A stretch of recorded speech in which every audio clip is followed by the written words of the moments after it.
Captain ने plane के wind screen panel पर जैसे ही क्रैक देखा, को पायलट को छूने से मना किया, पर फिर भी को पायलट जानना चाहता है कि आखिर ये क्रैक है कैसा। इसी टाइम हवाई अड्डे पर भी इसकी जानकारी दी गई। आगे किसी तरह की प्रॉब्लम न आए, कैप्टन को कहा गया कि प्लेन की ऊंचाई कम की जाए, मगर जैसे ही प्लेन की ऊंचाई कम करने की कोशिश किए, विंडो ही टूटकर उखड़ गया। उसी के साथ को पायलट भी आ गए बाहर।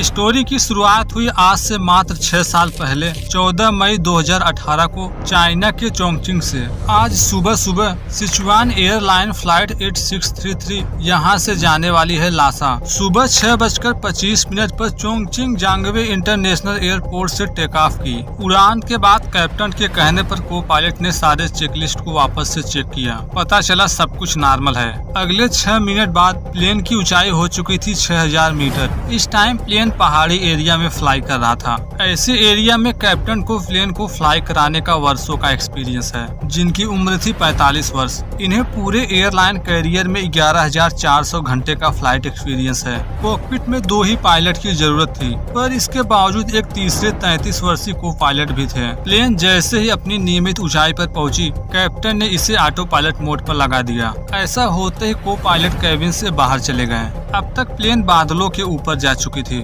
वेदर वगैरह बिल्कुल नॉर्मल है। आसपास की बर्फ से ढकी हुई ऊंची ऊंची पहाड़ियां बिल्कुल क्लियर दिखाई पड़ रही थी। उड़ान के 8 मिनट बाद कैप्टन एक बार फिर कंट्रोल टावर से कांटेक्ट किए, जहां बताया गया कि सब कुछ नॉर्मल है, आप बिल्कुल सही रूट पर चल रहे हैं। अगले 2 मिनट तक तो चीजें नॉर्मल रही, पर जैसे ही 10 मिनट कंप्लीट हुए, को पायलट की नजर सामने की विंड स्क्रीन पर गई, जहां देखने को मिला कि इस पर क्रैक आ रहा है। ऐसा होते ही वापस से चेकलिस्ट पर ध्यान दिए, क्योंकि इन्हें डाउट हुआ कि टेक ऑफ के समय हमसे कोई गलती तो नहीं हुई। विंड स्क्रीन पैनल पर इस तरह क्रैक तो नहीं आना चाहिए, मगर देखते ही देखते क्रैक बढ़ने लगा। को पायलट जानने की कोशिश किए कि यह क्रैक अंदर से है या फिर बाहर से। सच पता करने के लिए जैसे ही विंड स्क्रीन पैनल पर उंगली रखे, कैप्टन छूने से मना कर दिए। समस्या और बढ़ती कि इससे पहले कंट्रोल टावर से वापस से कांटेक्ट किए। उन्हें सारी समस्याएं बताई गई कि विंड स्क्रीन पैनल पर क्रैक आ रहा है। एटीसी ने ऊंचाई पूछी। कैप्टन बताते हैं इस समय ऊंचाई है लगभग 32,000 फीट। जैसा कि अभी तक पैनल पर सिर्फ क्रैक आया है, इम्पैक्ट और न बढ़े, इसलिए ऊंचाई कम करने को कही गई। क्योंकि प्लेन जैसे जैसे ऊंचाई बढ़ाती है, एयर डेंसिटी लगातार कम होती है। ऐसे कंडीशन में प्लेन के अंदर की एयर डेंसिटी मेंटेन रखने के लिए बाहर से एयर सक करके अंदर भेजा जाता है। यानी इस समय तक प्लेन में अंदर से बाहर की तरफ दबाव रहता है। इसीलिए एटीसी ने प्लेन की ऊंचाई कम करने को कही, क्योंकि ये जितने ज्यादा ऊंचाई पर रहेंगे, अंदर से बाहर की तरफ प्रेशर रहेगा उतना ही ज्यादा। पर ये जैसे ही ऊंचाई कम करने की कोशिश किए कि विंड स्क्रीन पैनल ही टूटकर बिखर गया। ऐसा होते ही अंदर कंप्रेस एयर बहुत तेजी से निकला बाहर। हवा के साथ को पायलट भी बाहर की तरफ खींचे चले गए। इस टाइम किस्मत अच्छी थी, दोनों लोग सीट बेल्ट लगाए हुए थे, इसलिए को पायलट पूरी तरह से बाहर नहीं गए, बल्कि बीच में ही अटके रहे। पैनल के टूटते ही केबिन प्रेशर की कमी हुई। हवा उसी स्पीड से अभी भी लगातार निकल रही थी बाहर। प्लेन में हुए अचानक डिकम्प्रेशन की वजह से पैसेंजर का ऑक्सीजन मास्क ओपन हो गया। एक ही सेकंड में हालात बस से बदतर हो गए।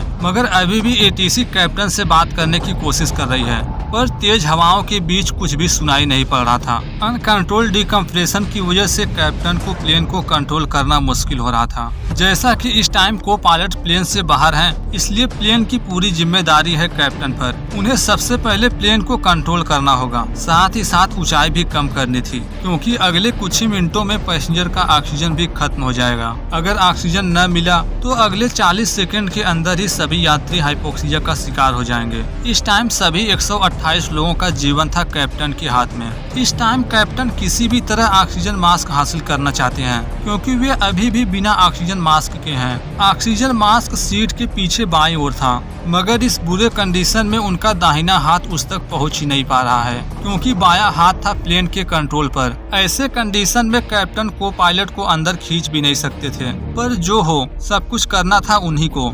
अगर वे जल्दी से प्लेन को नीचे नहीं ले गए, कुछ ही पलों में सभी हाइपोक्सिया का शिकार हो जाएंगे। पूरी कोशिश के बावजूद जब उनका हाथ ऑक्सीजन मास्क तक नहीं पहुंचा, तो कैप्टन ने फाइनल डिसीजन लिया। सोचे कि ऑक्सीजन के लिए इन्हें खुद प्लेन को नीचे ले जाना होगा। ऐसा तो वे कर सकते हैं, पर ये पूरी तरह सफल नहीं होंगे, क्योंकि ये जितनी भी ऊंचाई कम कर लें, मगर पहाड़ी से नीचे तो नहीं जा सकते। इसलिए पहाड़ी के ऊपर रहकर भी इन्हें पर्याप्त ऑक्सीजन नहीं मिल सकता। बाहर को पायलट भी संघर्ष कर रहे हैं। इस इंसिडेंट के बाद उनके हाथ में कई सारी इंजरी आई थी, मगर प्लेन की ऊंचाई जैसे ही कम हुई, प्लेन के अंदर तथा बाहर का एयर प्रेशर बराबर हो गया। ये पूरी सिचुएशन घटी थी 1 मिनट 1 सेकंड के अंदर। इसी टाइम को पायलट भी कैबिन के अंदर आने में कामयाब हुए। को पायलट भले ही कैबिन में आ गए हैं, पर हालात अभी भी काबू से बाहर है, क्योंकि 8 से 9,000 मीटर की ऊंचाई पर तापमान 0 से भी कम था। इस बुरे हालात में इन्हें तेज हवाओं से भी निपटना था। पर को पायलट जैसे कैबिन में पहुंचे,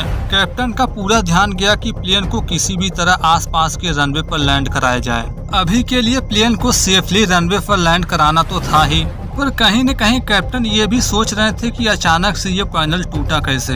दरअसल विंडशील्ड कांच की 3 लेयर से मिलकर बनी होती है। ये अंदर की तरफ 2 मोटे शीशे से बने होते हैं, जबकि बाहर की तरफ बने होते हैं पतले शीशे से। जिस तरह इसकी थिकनेस ज्यादा थी, उसी तरह ये कई गुना स्टेबल भी है। ये इतने मजबूत होते हैं कि यदि सामने से किसी पक्षी से टक्कर हो भी जाए तो भी इस पर ज्यादा कोई इम्पैक्ट नहीं पड़ेगा। को पायलट के कैबिन में आने के बाद एटीसी बार बार उनसे सच जानने की कोशिश कर रही थी। पूछा गया क्या विंडशील्ड पर बिजली गिरी थी या फिर किसी पक्षी से टक्कर हुई है, पर असल में 2 में से कुछ नहीं हुआ था। मगर ये बात पता नहीं थी एयर ट्रैफिक कंट्रोलर को, क्योंकि तेज हवाओं के बीच सही से आवाजें भी सुनाई नहीं पड़ रही है। ऊंचाई कम होने के बाद कैप्टन को पता चला विंडो के टूटते ही कई सारे इंस्ट्रूमेंट खराब हो चुके हैं। अभी प्लेन में जिस तरह की भी कंडीशन है, कैप्टन तथा को पायलट का एक ही सवाल था, आखिर विंडशील्ड टूटा कैसे। यदि विंडशील्ड के बारे में जाने तो हमें पता चलेगा ये नीचे से एक क्लैप प्लेट से जुड़ा होता है, जो कनेक्ट होता है 6 इलेक्ट्रिक केबल से। जैसा कि हमने पहले ही जाना, प्लेन की ऊंचाई जैसे जैसे बढ़ती है, बाहर का तापमान कम होता जाता है। इतना कम हो जाता है कि पहुंच जाता है माइनस में। ऐसे कंडीशन में विंडो के सामने फॉग या बर्फ जमनी आम बात है। अगर ऐसा हुआ तो कैप्टन सामने देखेगा कैसे। इसी से बचाने के लिए विंडशील्ड में लगाया जाता है क्लैप प्लेट, जिसमें 6 केबल की हेल्प से इलेक्ट्रिसिटी दी जाती है, ताकि जरूरत के हिसाब से उसे गर्म किया जा सके, ताकि उस पर आइस या फॉग न जमे। विंडशील्ड पर जब पहली बार दरार दिखा था तो उस टाइम एंटी आइस वार्निंग मिली थी, जो ये बताने की कोशिश करती है कि विंडशील्ड हीटिंग में कुछ गड़बड़ है। दरअसल विंडो के टूटने की कड़ी जुड़ी थी इसी से। जैसा कि विंडो हीटर में कनेक्शन प्लेट के माध्यम से कई सारे तार थे, उस टाइम उन्हीं तारों में से एक तार हो चुका था डैमेज, जिस कारण इंसुलेशन के घिसने की वजह से तांबे का तार पिघल गया। ऐसा होते ही आगे होगा क्या, केबल में लग गई आग। केबल जलने के बाद हो गया छोटा सा स्पेस, जिससे कनेक्शन प्लेट में नमी का रिसाव हुआ। नमी के कारण तांबे के तार खराब हो गए, मगर यहाँ देखा जाए तो करंट अभी भी फ्लो कर रहा है। इसी वजह से अंदर चिंगारी निकली, अंदर ही गर्मी बढ़ने लगी। देखते ही देखते ये तापमान पहुंच गया 400 डिग्री सेल्सियस। विंडशील्ड के लिए ये तापमान इतना ज्यादा है कि यह विंडो को फाड़ने के लिए पर्याप्त था। पर यहाँ आपके लिए एक छोटी सी सोचने वाली चीज है। जैसा कि हीटिंग पार्ट विंडशील्ड के बीच में था, अगर बीच वाला कांच टूटा तो क्या उसकी वजह से बाहर के बाकी 2 कांच भी टूट सकते हैं? सच जानने के लिए इसका भी परीक्षण पास्ट में हो चुका है, जहां प्लेन के विंडो के समान ही एक विंडशील्ड तैयार किया गया, जिसमें सेम उसी तरह की कांच की 3 लेयर थी। पहले लेयर में छोटा सा सुराख किया गया, बीच वाले कांच पर पंच सुई का इस्तेमाल करके तोड़ा जाएगा। जब ये एक्सपेरिमेंट हुआ तो पता चला अंदर का कांच जैसे ही टूटा, उसी के साथ टूट गए बाहर के दोनों कांच। इस तरह कैप्टन जो सोच रहे थे उनके सवालों का जवाब मिल चुका है। विंडो टूटा था विंडशील्ड हीटिंग की फेलियर की वजह से। अभी के लिए जो कुछ हो, सच्चाई जानने से कुछ नहीं हो सकता। अभी के लिए कैप्टन का यही फर्ज है कि किसी तरह प्लेन को किसी नजदीकी एयरपोर्ट पर लैंड कराया जाए। नजदीकी हवाई अड्डे की खोज शुरू हुई तो पता चला यहाँ से लगभग 100 किलोमीटर दूर चेंगडू सुआंगलू इंटरनेशनल एयरपोर्ट है। इस टाइम सबसे नजदीक एयरपोर्ट यही था। अभी के लिए इस नजदीकी एयरपोर्ट से कांटेक्ट किए, पर इसी टाइम पता चला अचानक डिकम्प्रेशन की वजह से फ्लाइट कंट्रोल यूनिट डैमेज हो चुका है, और तो और तेज हवाओं के बीच बातचीत भी करना मुश्किल है। अब इनके पास है एक ही रास्ता, वह था ट्रांसपोंडर। कैप्टन ने को पायलट को जैसे ट्रांसपोंडर की तरफ इशारा किया, को पायलट ने भी समझदारी दिखाते हुए ट्रांसपोंडर कोड 7700 के माध्यम से एयरपोर्ट पर इमरजेंसी की सूचना दी।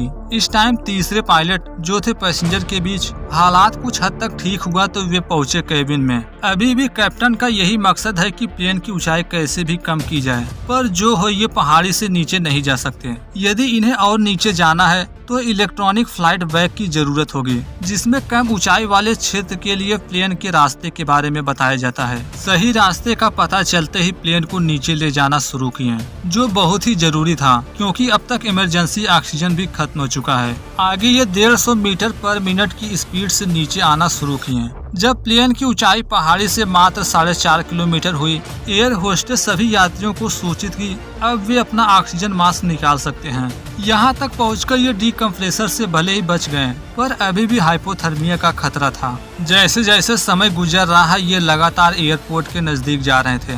देखा जाए तो अभी तक सारी चीजें सही है, पर समस्या ये थी कि ये कंट्रोल टावर से बात करने में असमर्थ हैं। जैसे ही रनवे के करीब पहुँचे पता चला इन्हें सामने की तरफ से आना होगा। यहाँ कैप्टन बिना डरे प्लेन को 360 डिग्री मोड़े। लैंडिंग करने से पहले एक और प्रॉब्लम थी, वह थी ओवर फ्यूल, क्योंकि ओवरवेट प्लेन को लैंड कराना सेफ नहीं होता। यहाँ इन्हें फ्यूल को डंप करने की जरूरत थी, पर इस मॉडल के प्लेन से फ्यूल को डंप नहीं किया जा सकता। यदि इन्हें फ्यूल कम करना है तो रनवे के चारों ओर गोल गोल घूमा जाए, मगर इनके पास इतना समय नहीं था। कैप्टन के पास अब एक ही रास्ता है, इसी वेट के साथ प्लेन को लैंड कराया जाए। इसी टाइम जब लैंडिंग गियर ऑन करने की कोशिश किए तो इन्हें मॉनिटर स्क्रीन पर दिखाई नहीं कि लैंडिंग गियर ऑन हुआ है या फिर नहीं। इन्हें डाउट होने लगा कहीं लैंडिंग गियर भी डैमेज तो नहीं हो गया। उतरते समय यदि पहिया खुला नहीं तो ये क्रैश कर जाएंगे, पर असल में लैंडिंग गियर ऑन हुआ था। अब इनके सामने सिर्फ 2 चुनौतियां हैं। पहला कि इस ओवरवेट के साथ ही सही सलामत प्लेन को लैंड किया जाए, जबकि दूसरा ये है यदि ये सही सलामत रनवे पर उतर भी गए, ओवरवेट की वजह से प्लेन आसानी से रुकेगा नहीं। डर ये है कि प्लेन रनवे के पार न चला जाए। कैप्टन जिन 2 चीजों को लेकर परेशान थे उनमें से एक को सही सलामत पार कर गए। प्लेन सेफली रनवे से टच डाउन हो गई। अब आखिरी प्रॉब्लम है कि प्लेन की स्पीड कम की जाए। कैप्टन ने अपनी तरफ से पूरी कोशिश किया, थ्रस्ट रिवर्स का भी इस्तेमाल किए, पर फिर भी प्लेन रुकी नहीं रही थी। अंत में फुल पावर से ब्रेक का इस्तेमाल किए। ऐसा करने पर टायर फट गए, मगर रनवे खत्म होने से पहले प्लेन रुक गई। इस तरह कैप्टन की साहस ने पूरे 128 लोगों की जानें बचा ली। इस इंसिडेंट में किसी की भी जानें नहीं गयी। विंडशील से बाहर निकलने की वजह से को पायलट को कई सारी इंजरी तो आई, पर इलाज के बाद वे भी ठीक हो गए थे।